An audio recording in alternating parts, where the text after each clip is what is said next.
Hello दोस्तों, स्वागत है आपका मेरे यूट्यूब चैनल परीक्षा प्लान में। तो कैसे हैं आप लोग? आई होप अच्छे होंगे। तो जैसा कि आप लोगों को पता है कि ईवीएस को एनसीईआरटी के नोट्स बनाकर मैं पढ़ा रही हूं। तो आज क्लास फोर्थ कंप्लीट हो जाएगा। क्लास फोर्थ की बुक में कुल 27 लेसन हैं, यानी 27 लेसन हैं, और प्रत्येक लेसन के नोट्स मैंने बनाए थे और प्रत्येक लेसन को मैंने पढ़ाया है। कोई भी लेसन मैंने नहीं छोड़ा है, ना ही क्लास थर्ड में छोड़ा था, ना ही क्लास फोर्थ का छोड़ा है, और ना ही मैं क्लास फिफ्थ का छोड़ूंगी। क्योंकि जो नेक्स्ट वीडियो आएगा उसमें क्लास फिफ्थ की बुक की मैं शुरुआत कर दूंगी। तो आज क्लास फोर्थ कंप्लीट हो जाएगा। तो चलिए आज के वीडियो को शुरू करते हैं। वीडियो देखने के बाद यदि आपको अच्छा लगे, हेल्पफुल लगे, तो वीडियो को लाइक और शेयर कीजिएगा, और यदि आप चैनल पर नए हैं तो चैनल को सब्सक्राइब कर लीजिए। 23 लेसन तक पिछले वीडियो में कंप्लीट पढ़ा दिया था। यदि आपने वो वीडियो नहीं देखे हैं तो एक बार समय निकाल कर देख लीजिए। कुल 11 वीडियो ईवीएस के आ चुके हैं। आज ये 12वां वीडियो है और क्लास फोर्थ आज कंप्लीट हो जाएगा। तो चलिए वीडियो को शुरू करते हैं। वीडियो देखने के बाद यदि आपको अच्छा लगे, हेल्पफुल लगे, तो वीडियो को लाइक और शेयर कीजिएगा, और यदि आप चैनल पर नए हैं तो चैनल को सब्सक्राइब कर लीजिए। तो चलिए शुरू करते हैं। तो पार्ट 24 है दूर देश की बात। अब इसमें बात हो रही है अबू धाबी की। तो अबू धाबी संयुक्त अरब अमीरात, जिसे शॉर्ट में यूएई कहते हैं, की राजधानी है। तो संयुक्त अरब अमीरात की राजधानी है अबू धाबी। अबू धाबी और इसके आसपास के देश रेगिस्तानी इलाके में हैं। यहाँ रेत के टीले पाए जाते हैं। तो कभी कभी सीधा प्रश्न ही पूछ लिया जाता है कि रेत के टीले कहाँ पाए जाते हैं। तो आपको याद रखना है अबू धाबी में, और इसके आसपास के जो देश हैं वो भी रेगिस्तानी इलाके में हैं। आगे बढ़ते हैं। यहाँ पेड़ और हरियाली नहीं है, सिर्फ खजूर का पेड़ यहाँ पाया जाता है, क्योंकि यही एक ऐसा पेड़ है जो यहाँ उग सकता है। तो यहाँ पर कोई हरियाली नहीं है, पेड़ नहीं है, सिर्फ खजूर का पेड़ यहाँ पर उग सकता है, क्योंकि जो मरुस्थलीय क्षेत्र होते हैं उनमें खजूर का पेड़ उग जाता है। तो यहाँ पर सिर्फ खजूर का पेड़ ही उग पाता है। यहाँ की रेतीली जमीन के नीचे तेल पाया जाता है। यहाँ जमीन के नीचे पानी नहीं है, इसलिए यहाँ पर पानी पेट्रोल से महंगा है। अब अपने यहाँ आप लोग देखते हैं जमीन के नीचे पानी है, आप बोरिंग करते हैं तो पानी निकलता है, लेकिन वहाँ ऐसा नहीं है। वहाँ पर जमीन के नीचे पेट्रोल है, तो इसीलिए पानी जो है पेट्रोल से भी महंगा है। कहाँ पर? अबू धाबी में। चलिए आगे बढ़ते हैं। अबू धाबी में ऊंची ऊंची इमारतें हैं, उनमें बड़ी बड़ी शीशे की खिड़कियां लगी होती हैं। खिड़कियों को बंद रखा जाता है ताकि बाहर की गर्मी अंदर ना आए। अब मरुस्थलीय इलाका है, रेगिस्तानी इलाका है, तो वहां पर गर्मी बहुत ज्यादा होती है। तो अबू धाबी में ऊंची ऊंची इमारतें बनी हुई हैं, और ये जो इमारतें हैं इनमें शीशे की बड़ी बड़ी खिड़कियां लगी होती हैं, और खिड़कियों को बंद रखा जाता है क्योंकि बाहर बहुत गर्मी होती है, वो गर्मी अंदर ना आए। गर्मी के कारण वहाँ के लोग ढीले ढाले सूती कपड़े पहनते हैं। तो सूती यानी कॉटन के कपड़े पहनते हैं और ढीले ढाले कपड़े पहनते हैं। पूरा शरीर और सिर भी ढक कर रखते हैं, इससे तेज धूप से बच जाते हैं। तो यहाँ पर आप देख सकते हैं ये व्यक्ति ढीले ढाले कपड़े यहाँ पर पहने जाते हैं, सिर भी ढक कर रखते हैं ताकि तेज धूप से बच जाएं। अबू धाबी की मुद्रा दिरहम है। यहाँ के लोग अरबी भाषा बोलते हैं। तो ये आपको याद रखना है, मुद्रा से संबंधित प्रश्न पूछा जा चुका है, तो इसीलिए मैंने ये भी यहाँ पर लिख दिया है कि अबू धाबी की जो मुद्रा है वह दिरहम है, और लोग यहाँ पर अरबी भाषा का प्रयोग करते हैं। इतना ही आपको अबू धाबी के बारे में याद रखना है। यदि कथन भी पूछे गए कि कौन सा कथन सत्य है अबू धाबी के बारे में, तब भी आपका गलत नहीं होगा और इससे बाहर नहीं आएगा। चलिए आगे बढ़ते हैं। अगला लेसन है 25 यानी पाठ 25 है चटपटी पहेलियां। अब इन पहेलियों से संबंधित प्रश्न भी पूछे गए हैं। ऑनलाइन वाले पेपर उठाकर देख लीजिए, ये प्रश्न पूछे गए हैं ऑनलाइन वाले पेपर में, क्योंकि सबसे पहले जब परीक्षा होती थी तो ऑफलाइन ही होती थी, फिर उसके बाद परीक्षा ऑनलाइन भी हुई है। तो ऑनलाइन वाले यदि आप पेपर देखें तो आपको ये पहेलियां उसमें मिलेंगी। तो इन पहेलियों को छोड़ना नहीं है, पढ़ना इनको भी है। तो लिखा है, कूटी जाती पीसी जाती भोजन को तीखा खूब बनाती, खाने में जो ज्यादा डल गई तो फिर मुंह से निकले सीसी, आंख नाक से निकले पानी, याद दिला दूं सबको नानी, सोचो सोचो कौन हूं मैं, जल्दी बोलो कौन हूं मैं। तो अभी तो मैंने यहाँ पर चित्र लगा रखे हैं, पेपर में आपको तो यही लाइन मिलेंगी सिर्फ, तो आपको पहचानना होगा। तो ये लाल मिर्ची के बारे में बताया जा रहा है। चलिए आगे बढ़ते हैं। लिखा है कूटी जाती पीसी जाती खाने में पीला रंग लाती। अब पीला रंग से आपको याद आ जाएगा कि खाने में पीला रंग हल्दी लाती है।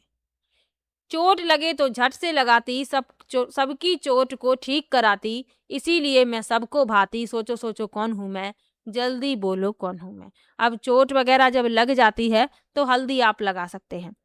जैसे आपको मोच वगैरह आ जाती है तब भी हल्दी लगाने का सुझाव दिया जाता है। हल्दी को तेल में मिलाकर, कुछ आयुर्वेदिक औषधि होती है, उस तरीके से आप इसे प्रयोग कर सकते हैं।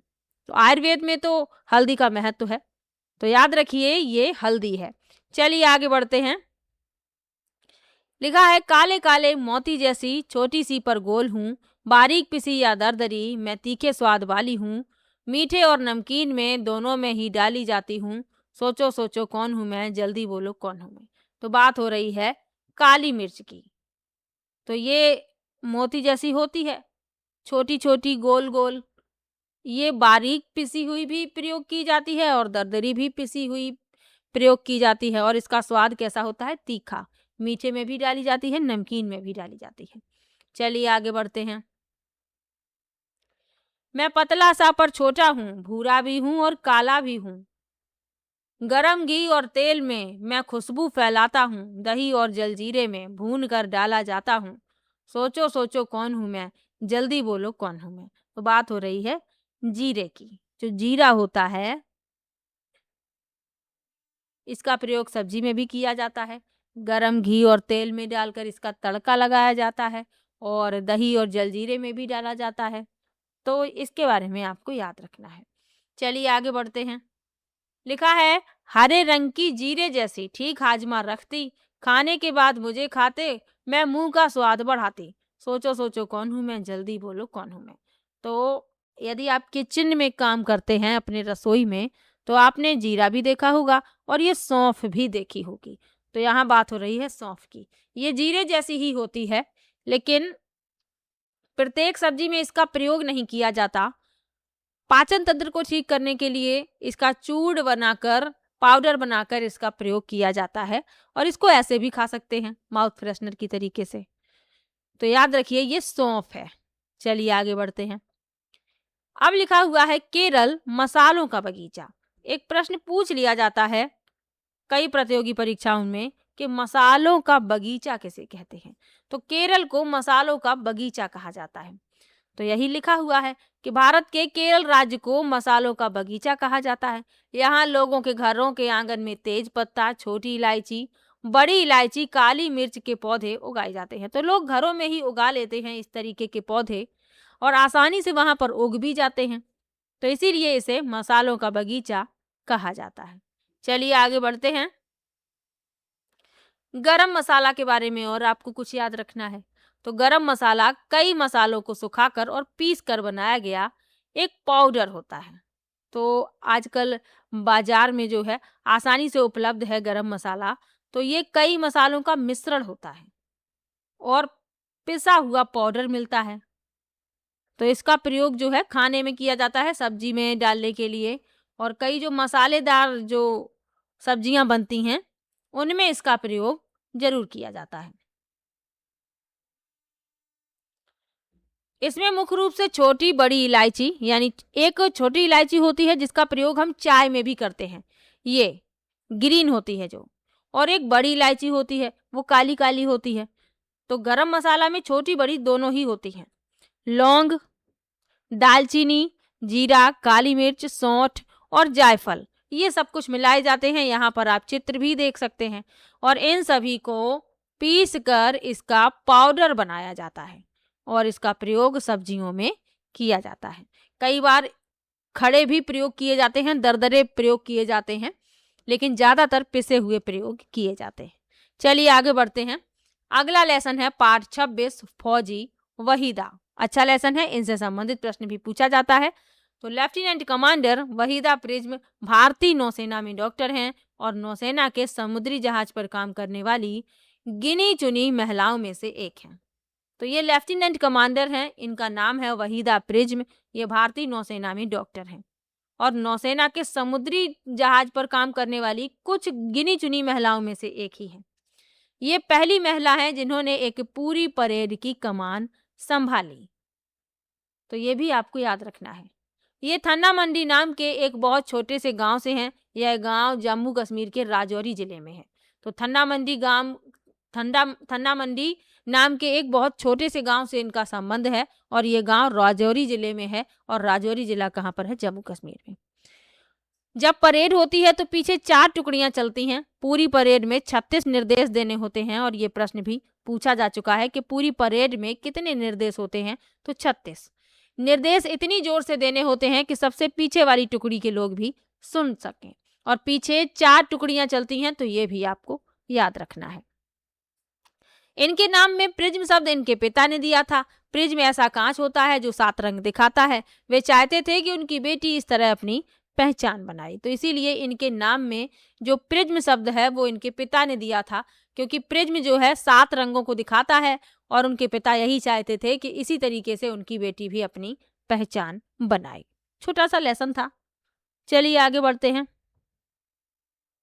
अगला लेसन है पाठ 27 है, कोशिश हुई कामयाब। अब किसकी कोशिश कामयाब हुई है इसके बारे में लिखा हुआ है। तो चुस्किट जो है एक छोटी बच्ची है, उसके बारे में लिखा हुआ है। दिव्यांग बच्ची है, वो चल नहीं सकती है। तो सबसे पहले उसके गांव के बारे में जान लेते हैं। चुस्किट का गांव। तो चुस्किट लद्दाख के स्किटपो पुल गांव में रहती है। वह 10 साल की है, लेकिन वह कभी भी स्कूल नहीं जा पाई। तो यहाँ आप चुस्किट को देख सकते हैं, ये व्हील चेयर पर बैठी हुई है और वह 10 साल की है, लेकिन अभी तक स्कूल नहीं जा पाई है। क्यों नहीं जा पाई है? इसका कारण आगे लिखा है। चुस्किट की अक्षमता के बारे में लिखा हुआ है। तो चुस्किट जन्म से ही अपने पैरों से चल नहीं सकती। उसे पोलियो या पैरों की समस्या थी, तो वह अपने पैरों पर नहीं चल पाती थी। लद्दाख में जो कुछ शब्द प्रयोग होते हैं, आमा ले कहते हैं मम्मी को, आबा ले कहते हैं पापा को, और उसके जो दादाजी हैं उसे मेमे ले कहते हैं। तो लद्दाख में ये शब्द प्रयोग किए जाते हैं। जब चुस्किट के आवाले उसके लिए पहियों वाली कुर्सी लाए थे तो वह बहुत खुश हुई। जब व्हील चेयर उसके लिए आई तो वह बहुत खुश हुई, क्योंकि वह अब खुद बाहर घूम सकती थी। वैसे उसे किसी के सहारे रहना पड़ता था, कोई उसे उठाकर ले जाता तभी वह बाहर जा पाती थी। लेकिन जब उसके लिए व्हील चेयर आई तो वह बहुत खुश हुई, क्योंकि वह अब खुद बाहर घूम सकती थी। चलिए आगे बढ़ते हैं। स्कूल जाने का रास्ता कैसा है? बहुत कठिन है, इसीलिए तो चुस्किट नहीं जा पाती है। तो गांव से स्कूल जाने का रास्ता बहुत मुश्किल और पथरीला था। रास्ते में बहुत सारे ऊबड़ खाबड़ पत्थर थे। बीच में एक नदी पार करनी पड़ती थी जिस पर लकड़ी का पुल था। चुस्किट अपनी व्हील चेयर को अकेले इन पत्थरों और नदी पार नहीं ले जा सकती थी, इसलिए वह स्कूल नहीं जा पाती थी। तो वह अकेले अपनी कुर्सी व्हील चेयर को नहीं ले जा सकती नदी के पार और ऊबड़ खाबड़ रास्ते से, इसीलिए वह स्कूल नहीं जाती थी। आगे लिखा है अब्दुल की मदद और बच्चों की टीम। अब अब्दुल की मदद से और बच्चों की टीम से वह स्कूल जा पाई है, इसके बारे में लिखा है। तो एक दिन स्कूल में पढ़ने वाला अब्दुल नाम का लड़का चुस्किट के घर आया। उसने चुस्किट की स्कूल जाने की इच्छा के बारे में जाना। तो एक लड़का है जो स्कूल जाता है, तो वह किसी काम से चुस्किट के घर आया था। तो उसने पूछा कि चुस्किट तुम स्कूल नहीं जाती हो, और उसने ये भी जानने का प्रयास किया कि चुस्किट की स्कूल की जाने की जो इच्छा है वह कैसी है, कितनी इच्छा है उसकी स्कूल जाने की। तो उसे पता चला कि वह स्कूल जाना चाहती है, लेकिन कई समस्याएं हैं, इसलिए वह स्कूल नहीं पहुंच पाती है। अब्दुल ने स्कूल के हेडमास्टर और शिक्षकों से बात की। सभी बच्चों और अध्यापकों ने मिलकर एक योजना बनाई ताकि चुस्किट के लिए रास्ता आसान हो सके। तो उसने अपने हेडमास्टर से बात की, जो प्रधानाध्यापक होते हैं। सभी बच्चों और अध्यापकों ने एक योजना बनाई ताकि चुस्किट का जो रास्ता है वह आसान हो सके स्कूल आने के लिए। आगे लिखा है कोशिश हुई कामयाब। कैसे कोशिश कामयाब हुई? ग्रुप 1 रास्ता साफ करना। तो ग्रुप बनाए गए। ग्रुप 1 का काम था रास्ता साफ करना। तो बच्चों के एक ग्रुप ने स्कूल के रास्ते के सारे ऊबड़ खाबड़ पत्थरों को हटाकर मिट्टी डालकर रास्ता एकदम समतल कर दिया। और ग्रुप 2 ने क्या किया? पुल बना दिया। दूसरे ग्रुप ने नदी के ऊपर लोहे और लकड़ी के फट्टों की मदद से व्हील चेयर के जाने लायक एक मजबूत पुल बनाया। इस प्रकार सभी के मिलजुल कर काम करने से चुस्किट का स्कूल जाने का सपना पूरा हुआ और वह पहली बार स्कूल गई। तो कोशिश ऐसे कामयाब हो पाई जब सभी ने मिलजुल कर काम किया। 2 ग्रुप बनाई गई। एक ग्रुप ने रास्ता साफ किया, जो उबड़-खाबड़ पत्थर थे उन्हें हटा दिया, मिट्टी डलवा दी और एक समतल कर दिया, एकदम समतल बराबर। और दूसरे ग्रुप ने क्या किया, पुल बना दिया नदी पर लोहे और लकड़ी के फट्टों की मदद से, ताकि जो चुस्किट की व्हील चेयर है वह निकल सके। तो इस प्रकार सभी ने मिलजुल कर काम किया, तो जो चुस्किट का स्कूल जाने का सपना था वह पूरा हुआ और वह पहली बार स्कूल भी गई। लद्दाख से जुड़े कुछ मुख्य शब्द आपको याद रखने हैं। आबाले पिताजी को कहते हैं, आमाले माताजी को कहते हैं और मेमेले दादाजी को कहते हैं। तो ये आपको याद रखना है, यहाँ भी प्रयोग हुए हैं यहाँ पर, तो यहाँ भी प्रयोग हुए हैं। आबाले पिताजी, आमाले माताजी और मेमेले दादाजी। तो ये लेसन भी यहीं पर समाप्त होता है और इसके साथ क्लास 4th की ईवीएस की बुक भी आज कंप्लीट होती है।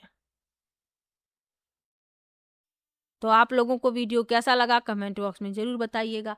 अभी तक कुल 12 वीडियो आए हैं इस वीडियो को मिलाकर। तो आप लोगों ने यदि ये वीडियो नहीं देखे हैं तो देख लीजिए। ये आपको तब समझ में आएगा जब आप पेपर देखेंगे, तब आपको लगेगा कि हाँ वाकई मैंने सही कहा था, सभी प्रश्न इन्हीं टॉपिक से लिए जाते हैं। तो देर मत कीजिए, साथ साथ देखते चलिए तो आप लोगों को भी आराम रहेगा और जब मैं प्रैक्टिस करवाऊंगी तो आप लोग डेली डेली उन प्रश्नों को भी देखते रहेंगे।